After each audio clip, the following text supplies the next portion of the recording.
Hello বন্ধুরা, এখন চলে এসেছি দুপুরবেলা রান্না বান্না নিয়ে। এই যে আজকে মাছের ঝোল করব, ওই জন্য মাছ ভাজা এখানে কমপ্লিট।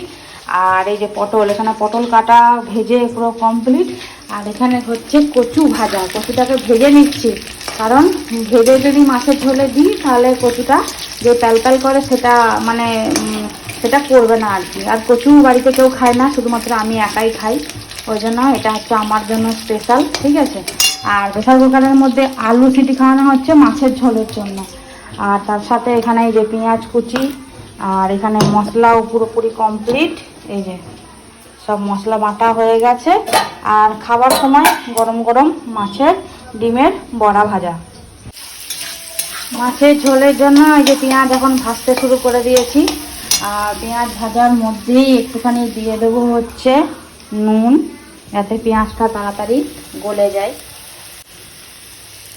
কালারের জন্য দেবো অল্প একটু চিনি। পেঁয়াজ ভাজা এখানে কমপ্লিট। এর থেকে বেশি ভাজলে পেঁয়াজটা একদম পুড়ে যাবে। আর এখানে একটা মশলা রেডি করে নিয়েছি, আদা রসুন হলুদ জিরে গুঁড়ো ধনে গুঁড়ো, আর তার সাথে আছে দুটো টমেটো। একসাথে সব দিয়ে এখন ভালো করে কষিয়ে নেব।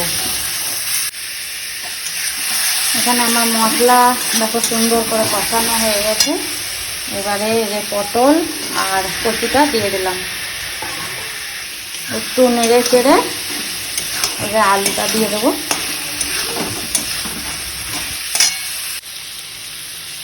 এবারে আলুটা চলে যাবে।